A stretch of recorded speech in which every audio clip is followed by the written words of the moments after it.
মাদারীপুরের মোস্তফাপুরের ফলের আড়ত কাকডাকা ভোরে শুরু হয় কেনাবেচা।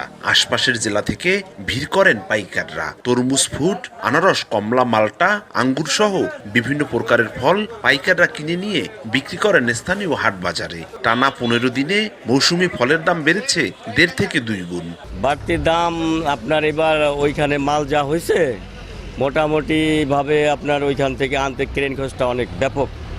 ট্রেন খরচের কারণে এখন বর্তমানে একটু বাড়তি দাম আর কি। মোস্তফাপুর ফলের আড়ত ঢাকা বরিশাল মহাসড়কের পাশে হওয়ায় যাতায়াতে বেশ সুবিধা রয়েছে।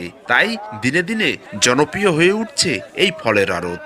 শতকরা 5 থেকে 10 টাকা আড়তদারদের কমিশন দিতে হয় এখানে আসা ব্যবসায়ীদের। কিন্তু ফলের এমন বাড়তি দামে ক্ষুব্ধ ব্যবসায়ীরা। মালের বাড়তি দামটা হচ্ছে মালের আমদানি কম, এজন্য মালের দাম বাড়তি। আমরা যারা কিনতে আসছি তারা কিনতে পারি না, হাটে গেলে বেচতে পারি না।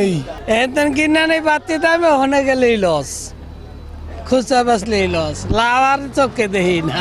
আরো এটা ভালো জানে হেরা মাল আনছে, কত দামে আনছেন আমরা তো আনতে আমরা আইসি কিনতে আর কি। আমরা পিস হিসাবে বিক্রি করি, পিস হিসাবে কিনি, আবার যেটা কেজি এটা কেজি বিক্রি করি। দাম একটু বেশি, তুলনামূলক হিসেবে একটু বেশি আছে আর কি। ঠিক আছে, তাই কাস্টমার ওরকমই মনে করেন ভাবে কেনে, যার যেরকম 2টার প্রয়োজন হয় 1টা কেনে, আবার দামটা একটু কমলে বেশি কিনতো।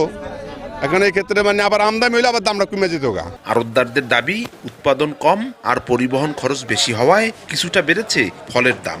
দাম আগে ছিল একটু নর্মাল ছিল, তারপরে মাঝখানেও এরকম ছিল, এখন আবার দাম পানির মালে মানে চায়না মালে অতিরিক্ত বাড়া বাড়ছে। একটা পেডিতে 200-300 টাকা বাড়তি হয়েছে। এখানকার অর্ধশত ফলের আড়তে কাজ করে কয়েকশো শ্রমিক কর্মচারী। প্রতিদিন কোটি টাকার ফল এখানে কেনা বেচা হয়।